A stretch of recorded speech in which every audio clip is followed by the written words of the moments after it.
Assalamualaikum warahmatullahi wabarakatuh. Kami dari kelompok 1 akan mempresentasikan konsep dasar audit manajemen. Nama kelompok yaitu ada Adi Andrian dengan NIM 2015 12231. Terus Prima Intan Armono 2018 12 143. Muhammad Amar Firdaus 2018 12 202 dan Aldi Pradika Putra 2019 12 009. Konsep dasar audit manajemen. Berbagai keterbatasan yang dihadapi perusahaan, baik dalam kepemilikan sumber daya, informasi, dan teknologi sangat mempengaruhi kemampuan perusahaan tersebut dalam memasuki dan atau mempertahankan pasar yang telah dikuasai. Oleh karena itu, perusahaan harus membuat perencanaan yang tepat dalam mengalokasikan sumber daya yang dimiliki dalam mendukung operasional yang akan dilakukan untuk mencapai tujuan yang diharapkan. Dalam rangka memastikan jalannya operasional yang sesuai dengan rencana, diperlukan pengawasan dan pengendalian manajemen yang memadai. Setidaknya ada 4 tujuan penting yang ingin dicapai melalui pengendalian internal yang dilakukan perusahaan, yaitu dapat dipercaya data-data akuntansinya, 2. Terjaganya keamanan aset yang dimiliki perusahaan, ketiga, berjalannya operasi secara efisiensi, keempat, ditaatinya semua ketentuan, peraturan, dan kebijakannya ditetapkan perusahaan. Fungsi pengawasan dan pengendalian manajemen menimbulkan aktivitas audit. Adapun tujuan dilakukannya audit, setidaknya ada 3 pihak yang terlibat di dalamnya, yaitu pihak pertama yaitu auditor, pihak kedua itu entitas yang diaudit, pihak ketiga itu entitas yang memerlukan pertanggungjawaban dari entitas yang diaudit. Konsep dan definisi. Audit manajemen adalah evaluasi terhadap efisiensi dan efektivitas operasi perusahaan. Dalam konteks audit manajemen meliputi seluruh operasional internal perusahaan yang harus dipertanggungjawabkan kepada pihak yang dimiliki wewenang yang lebih tinggi.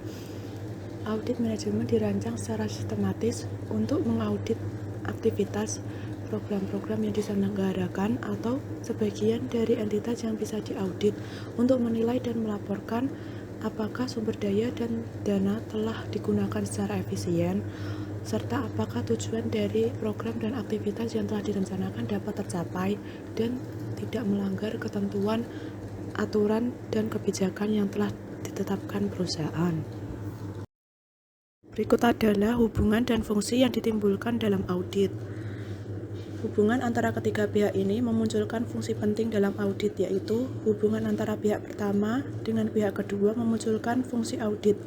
Hubungan antara pihak kedua dengan pihak ketiga memunculkan fungsi pertanggungjawaban. Hubungan antara pihak pertama dan ketiga memunculkan fungsi pengesahan.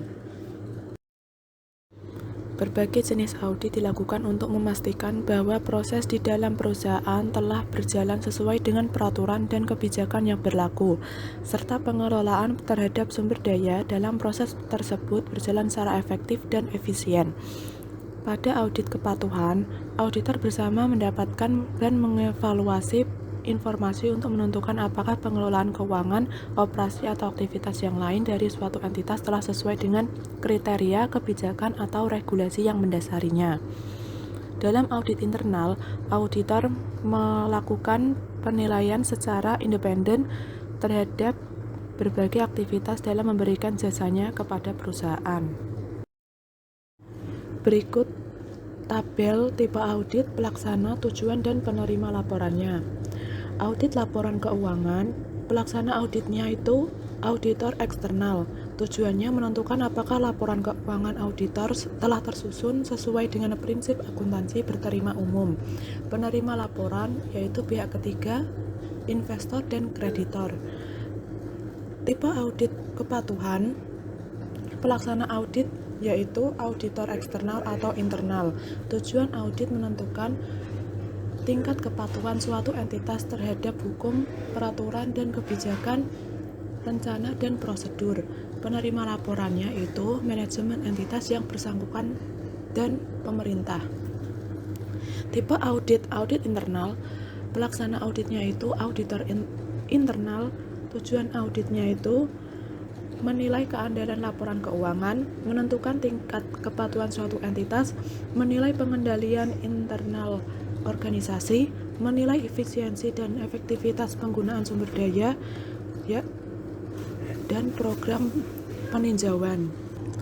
Penerima laporan, manajemen dan entitas yang bersangkutan. Tipe audit, audit operasional atau manajemen. Pelaksana auditnya itu auditor eksternal dan internal. Tujuan audit menilai efisiensi dan efektivitas penggunaan sumber daya.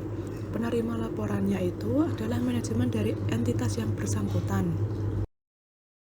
Tujuan audit manajemen yaitu audit manajemen bertujuan untuk mengidentifikasi kegiatan, program, dan aktivitas yang masih memerlukan perbaikan, sehingga dengan rekomendasi yang diberikan nantinya dapat dicapai perbaikan atas pengelolaan berbagai program dan aktivitas pada perusahaan tersebut.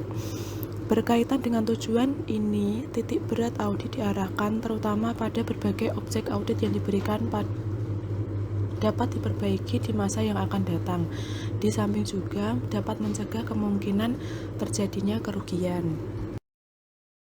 Ruang lingkup dan sasaran audit. Ruang lingkup audit manajemen yaitu meliputi seluruh aspek kegiatan manajemen. Ruang lingkup ini dapat berupa seluruh kegiatan atau dapat juga hanya mencakup bagian tertentu dalam program aktivitas yang dilakukan.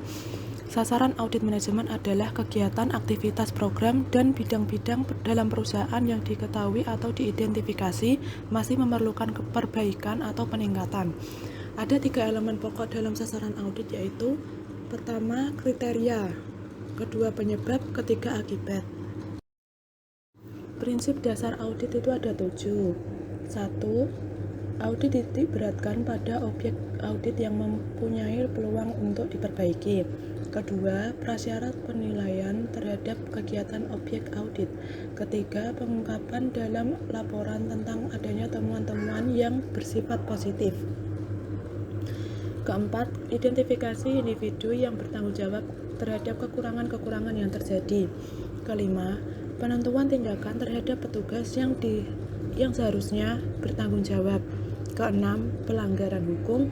Ketujuh, penyelidikan dan pencegahan kecurangan. Berikut adalah tabel perbedaan audit manajemen dan audit keuangan. Audit manajemen itu tujuan auditnya perbaikan dalam program aktivitas pengelolaan.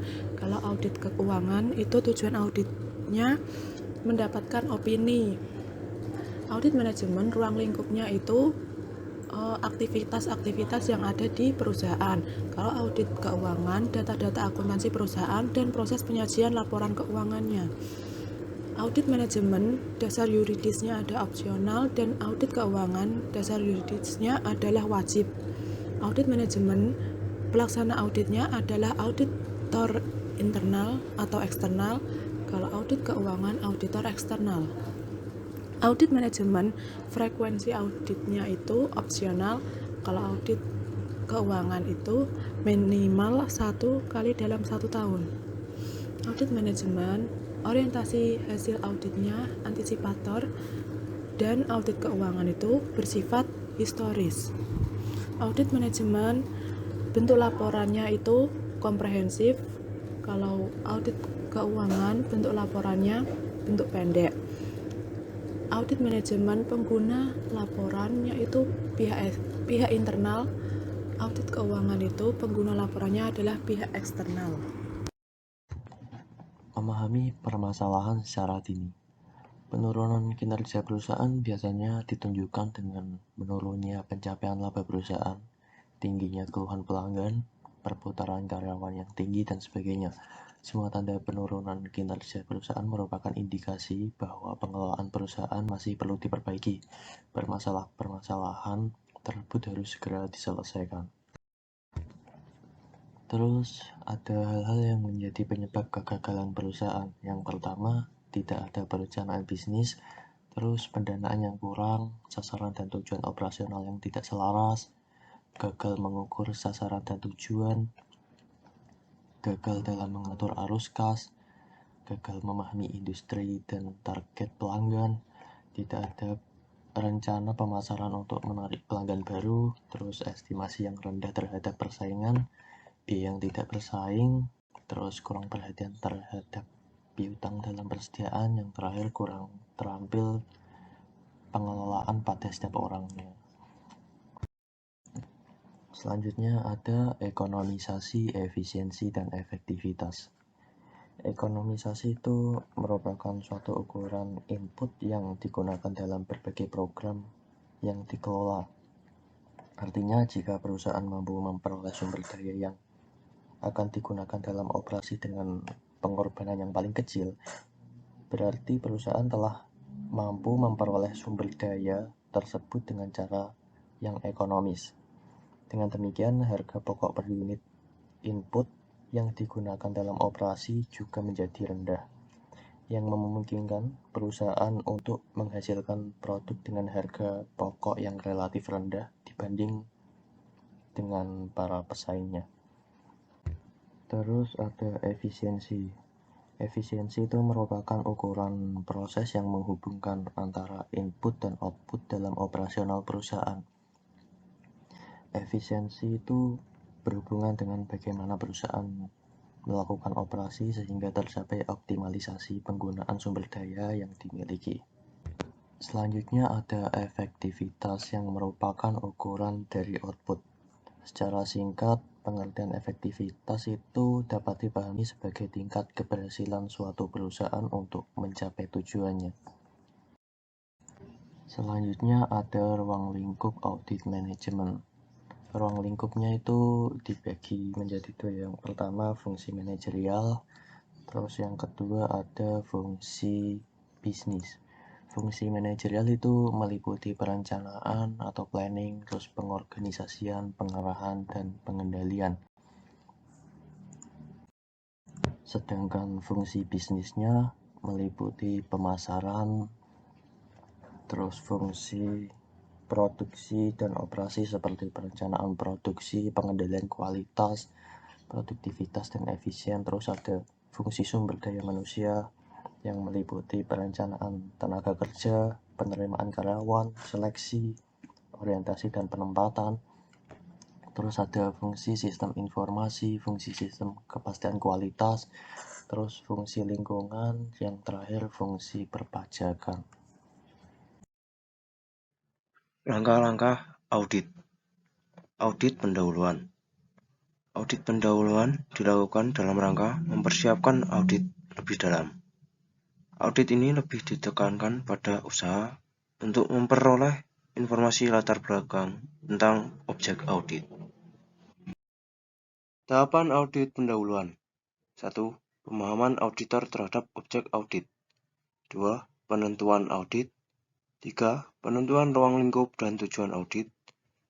4. Review terhadap peraturan dan perundang-undangan yang berkaitan dengan objek audit. 5. Pengembangan kriteria awal audit. 6. Kesimpulan audit pendahuluan. Review terhadap pengendalian manajemen.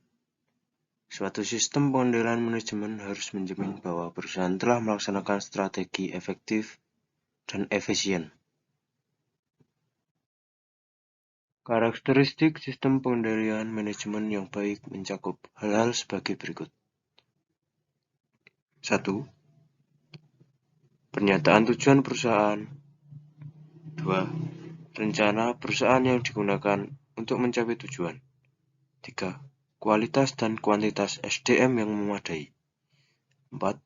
Sistem pembuatan kebijakan dan praktik yang sehat pada masing-masing unit organisasi. 5. Sistem penelaahan yang efektif pada setiap aktivitas untuk memperoleh keyakinan bahwa kebijakan dan praktik yang sehat telah dilaksanakan dengan baik.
Membuat ringkasan dan mengelompokkan bukti. Bukti-bukti yang telah diperoleh dalam audit kemudian diringkas dan dikelompokkan sesuai dengan elemen dan sasaran audit yang meliputi kriteria, penyebab, dan akibat. Pengembangan temuan dalam audit lanjutan. Pengembangan temuan merupakan pengumpulan dan sintesis informasi khusus yang bersangkutan dengan program atau aktivitas yang diaudit, dievaluasi, dan yang dianalisis karena diperkirakan akan menjadi perhatian dan berguna bagi pengguna laporan. Dengan pengembangan temuan ini akan diketahui secara lebih jelas tentang adanya penyimpangan yang terjadi, penyebab terjadi penyimpangan, dan akibat yang ditimbulkan dari penyimpangan tersebut, serta rekomendasi yang akan diberikan untuk memperbaiki penyimpangan tersebut.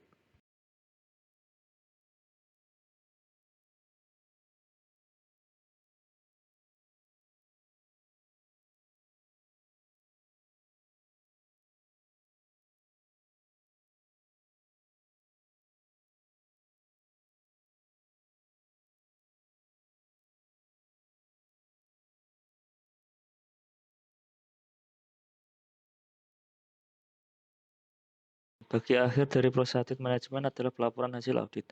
Ada dua cara penyajian laporan audit manajemen, yaitu yang pertama, cara penyajian yang mengikuti arus informasi yang diperoleh selama tahapan-tahapan audit. Dan kedua, cara penyajian yang mengikuti arus informasi yang menitik beratkan penyajian kepada kepentingan para pengguna laporan audit. Dan yang terakhir, tindak lanjut. Implementasi tindak lanjut atas rekomendasi yang diberikan auditor merupakan bentuk komitmen manajemen dalam meningkatkan proses dan kinerja perusahaan atas berbagai kelemahan atau kekurangan yang mesti terjadi. Auditor tidak memiliki kewenangan memaksa dan menuntut manajemen untuk melaksanakan tindak lanjut sesuai dengan rekomendasi yang diberikan, tetapi lebih penempatan diri sebagai supervisor atas rencana pelaksanaan pengendalian tindak lanjut yang dilakukan. Terima kasih, cukup sekian presentasi dari kelompok kami, dan mohon maaf apabila terjadi kesalahan dalam presentasi kami. Wassalamualaikum warahmatullahi wabarakatuh.